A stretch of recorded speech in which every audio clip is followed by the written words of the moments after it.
Saudações a todos os alunos do curso de licenciatura em Química EAD. Sejam muito bem-vindos a mais uma videoaula da disciplina de Estrutura Atômica e Ligação Química. Na videoaula de hoje, nós vamos iniciar o capítulo 3, que versa sobre os conceitos básicos da ligação química. E para começar esse capítulo, eu trago para vocês aqui uma imagem muito simples, corriqueira, do dia a dia, onde nós temos um copo com água, e nesse copo com água, nós vamos inserir uma colher de sal, sal de cozinha.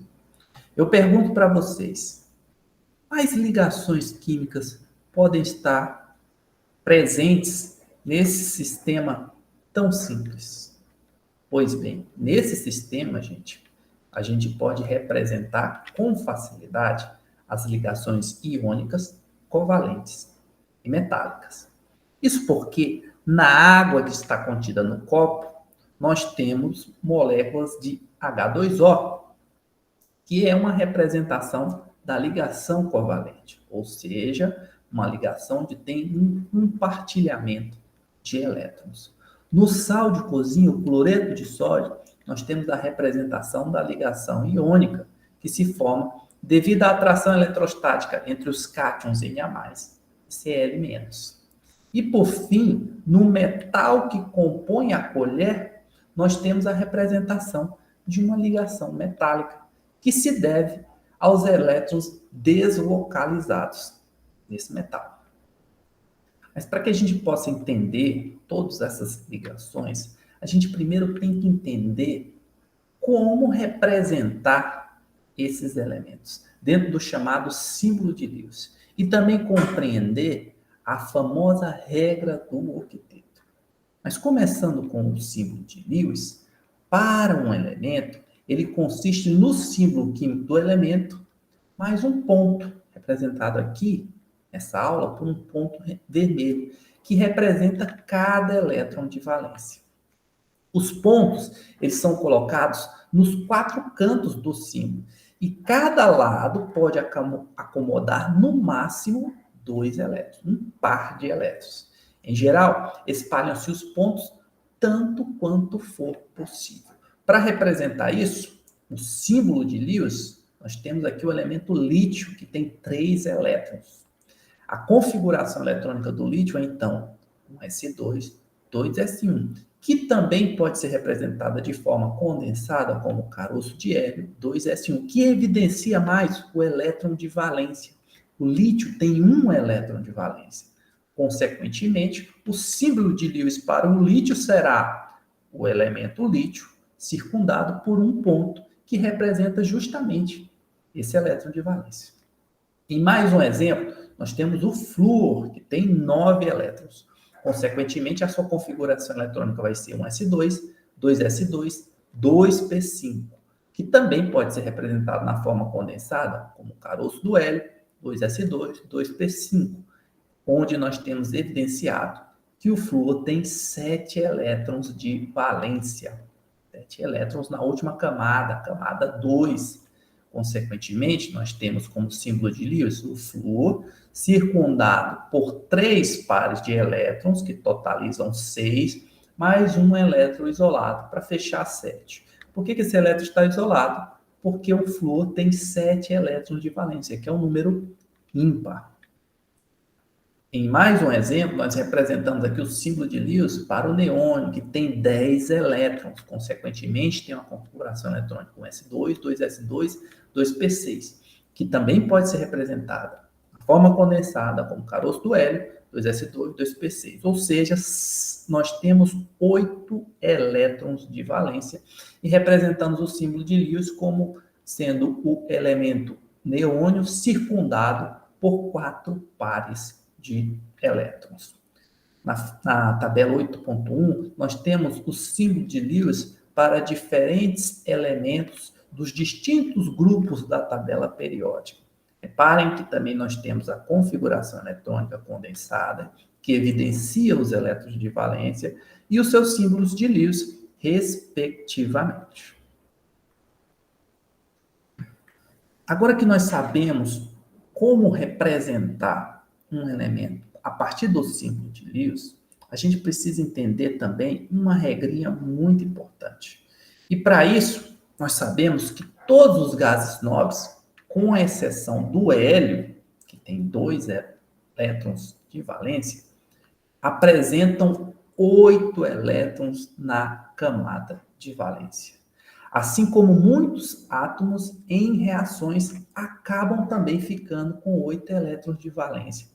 Por que que em reações os átomos tendem a alcançar 8 elétrons? Porque quando eles têm 8 elétrons na camada de valência, eles conseguem ter uma estabilidade semelhante à dos gases nobres.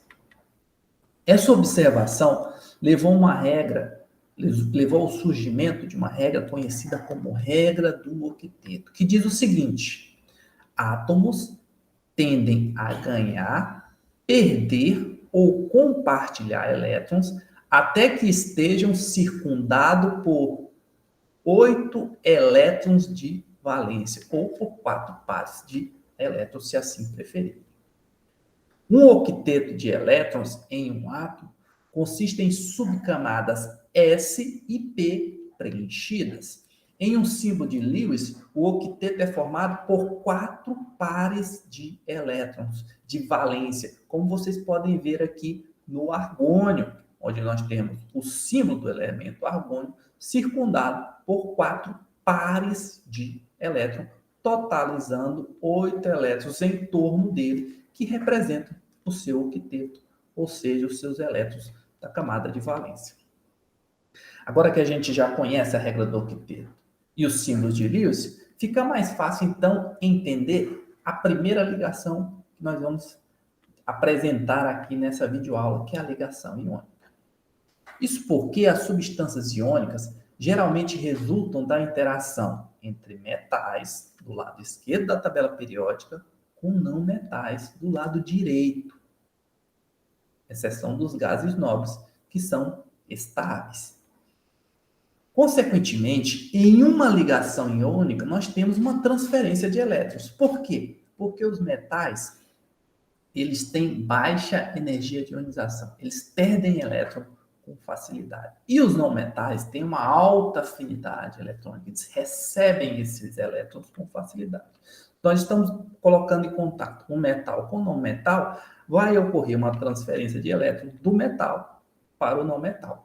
Isso fica evidenciado aqui na figura 8.2, que mostra a reação entre o sódio metálico, representado aqui em roxo, pois ele é um metal, com o cloro gasoso, representado aqui em verde, porque ele é um não metal, para formar o cloreto de sódio, o famoso sal de cozinha. Quando, então, eu coloco em contato esse sódio metálico com o gás cloro, nós temos a transferência de um elétron do sódio metálico para o cloro, formando Na+ e Cl-. Detalhe é que essa reação ela é altamente exotérmica, ela libera muita energia, tá bom, gente? Para que ocorra a formação do meu cloreto de sódio.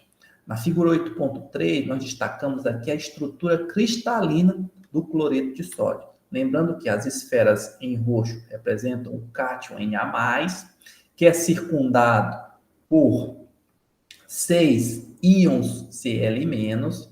E aí vocês podem falar, professor, mas eu só enxergo 4 íons circundando esse cátion Na+. Pessoal, isso aqui é uma imagem 3D, viu? Vocês têm que lembrar que tem um outro íon Cl- circundando ele por trás e um outro aqui na frente, tá bom? Totalizando 6.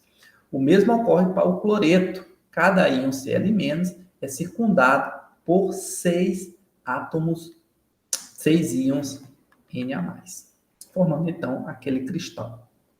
Duas propriedades atômicas discutidas no capítulo 2 indicam o quão facilmente a transferência eletrônica ocorre. E a gente já adiantou isso para vocês nessa videoaula.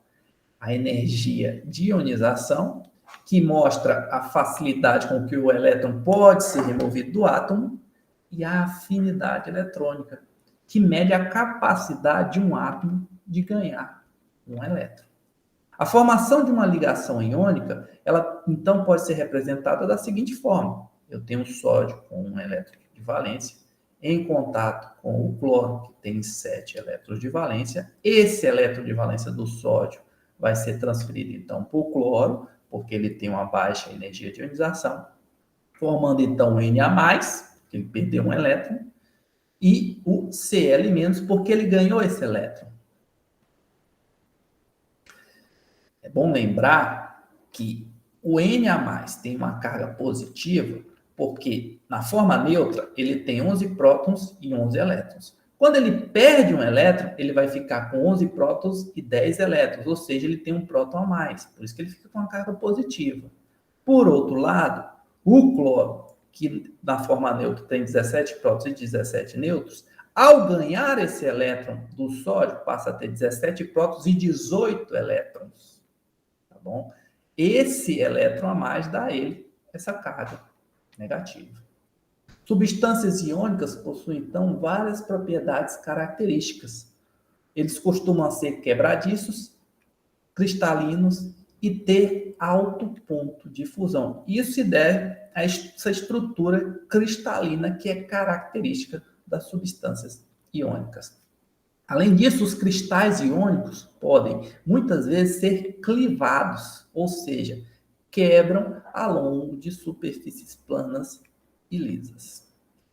A formação de substâncias iônicas, como a gente já tinha adiantado para vocês há 2 slides atrás, é muito exotérmico, ou seja, libera muito calor, como indica os altos valores negativos de entalpia de formação. Isso se explica por causa da disposição dos íons com cargas opostas em um sólido iônico. A essa disposição está associada a chamada energia reticular, representada aqui por E maiúsculo, ER, que é a energia necessária para separar completamente 1 mol de um composto iônico sólido em íons no estado gasoso. Repetindo, a energia reticular é a energia necessária para separar completamente 1 mol de compostos iônicos sólidos em seus íons no estado gasoso. A magnitude da energia reticular em um sólido iônico depende, então, das cargas dos íons, dos tamanhos e do seu arranjo no sólido. Ou seja, a energia reticular ela vai depender de uma constante, 8,99 10 a 9 joule metro coulomb a menos 2, vezes as cargas das partículas, dividido pela distância entre os centros. Uma representação de como é calculada essa energia reticular é a partir do famoso ciclo de Bohr-Haber para a formação do cloreto de sódio. Nós temos então aqui o cloreto de sódio sólido e para que eu quebre esse sólido em Na sólido e cloro gasoso, eu preciso de um ΔH de formação padrão de 411 kJ. Em seguida, para que eu transforme esse sódio sólido em sódio gasoso, para atender à definição da energia reticular, eu preciso de um ΔH de formação de 108 kJ. Para transformar esse cloreto, o gás cloro gasoso, em um átomo de cloro gasoso, preciso de um ΔH de formação de 122 kJ. E para arrancar um elétron do sódio gasoso, eu preciso de uma primeira energia de ionização de 496 kJ. Olha aqui, ele perdeu o elétron, ficou em Na+. Esse elétron, para ser inserido no cloro, a gente precisa de uma afinidade eletrônica de menos, ou seja, é liberada, né, uma afinidade eletrônica de menos 349 kJ. E aí sim, eu vou ter sódio gasoso mais cloro gasoso. Essa energia para transformar sódio no estado gasoso para cloro no estado gasoso em cloreto de sódio sólido é justamente a minha energia reticular, que no balanço, aqui após somar todos os verdinhos e subtrair dos vermelhinhos, é equivalente a 788 kJ. Tá bom? Isso aqui é só para a gente representar como é que é calculada a energia reticular. Não se preocupem, pois nós falaremos um pouquinho mais disso mais adiante, quando formos falar de termoquímica. Para uma determinada disposição de íons, a energia reticular ela aumenta à medida que as cargas dos íons aumentam e seus raios atômicos diminuem. Percebam, à medida que eu aumento o raio do cátion, eu diminuo a energia reticular. À medida que eu aumento o raio do ânion, eu diminuo a energia reticular. Por quê? Porque quanto maior esse raio, mais distante está o elétron do núcleo e é mais fácil você arrancar esse elétron.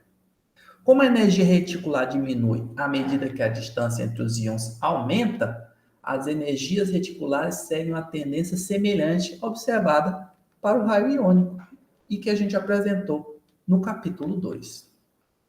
Embora a energia reticular aumente à medida que aumenta a carga iônica, nunca encontramos um composto com íons Na2+. Mas por quê? Gente, arrancar um segundo elétron do sódio é muito complicado, porque eu tenho que arrancar um elétron do caroço, ou seja, um elétron da camada mais interna do átomo de sódio. E remover elétrons de uma camada interna requer uma quantidade de energia muito grande.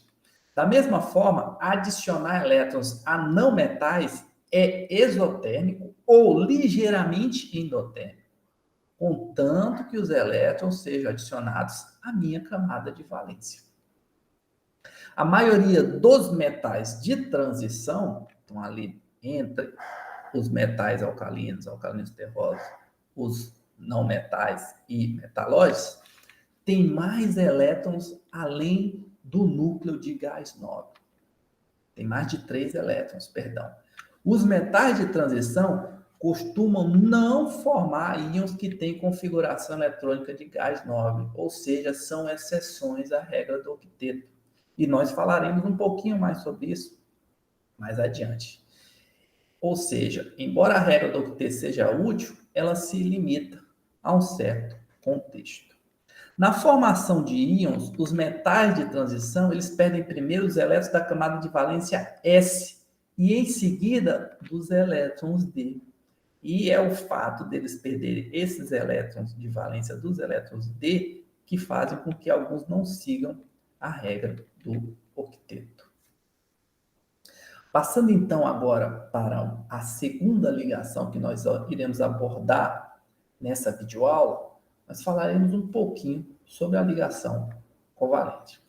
Isso porque a maior parte das substâncias com as quais entramos em contato diariamente, assim como a água, aquele copo de água do primeiro slide, tendem a ser gases, líquidos ou sólidos com baixo ponto de fusão, diferente dos compostos iônicos.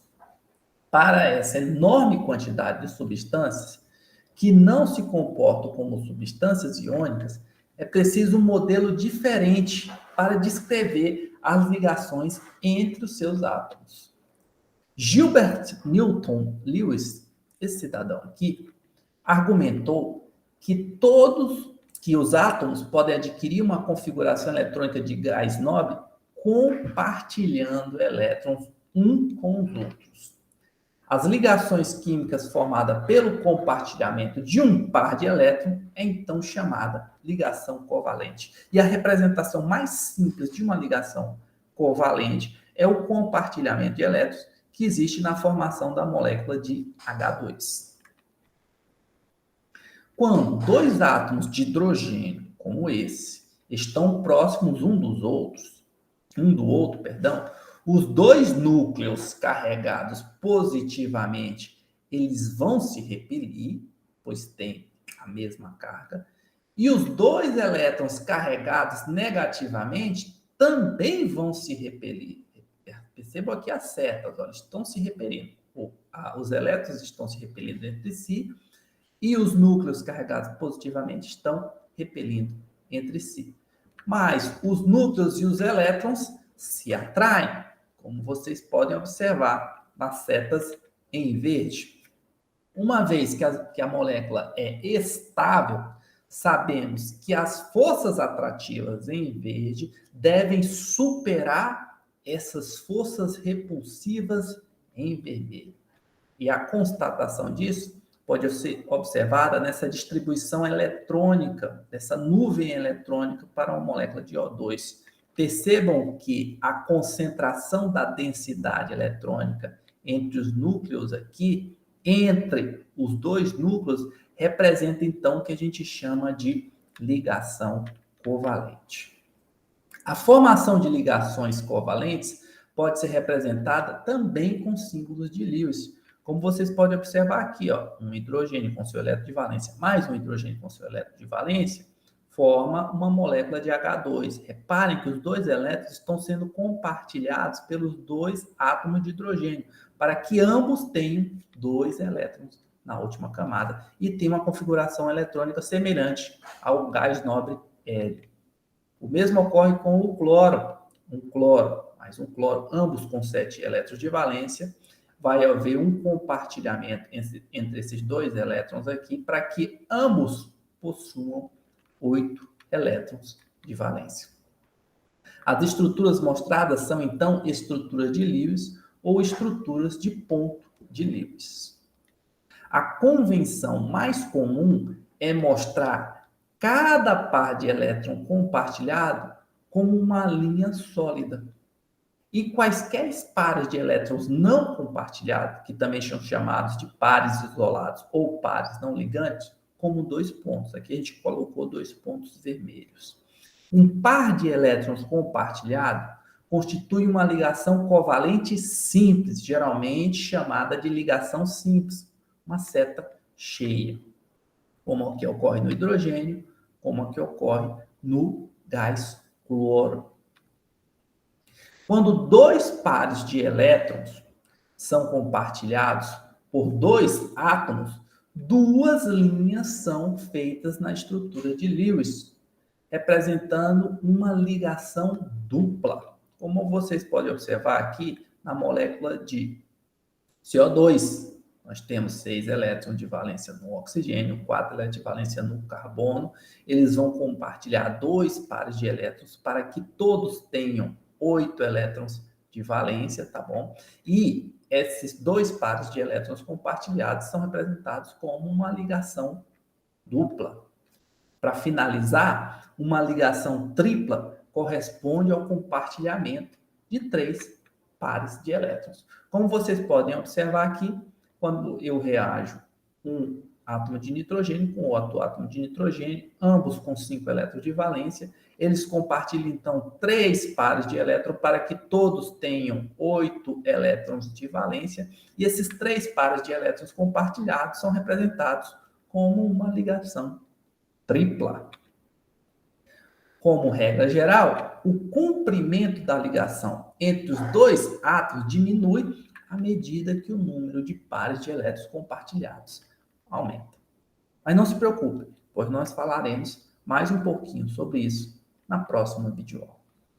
Pessoal, para finalizar então essa videoaula, eu deixo para vocês mais uma atividade assíncrona número 3, onde eu peço para vocês representarem as estruturas de Lewis para as seguintes substâncias. Essa atividade deve ser postada até às 23 horas e 55 minutos do dia 3 de dezembro. Desejo então a todos uma ótima semana e nos vemos na próxima videoaula. Fiquem com Deus.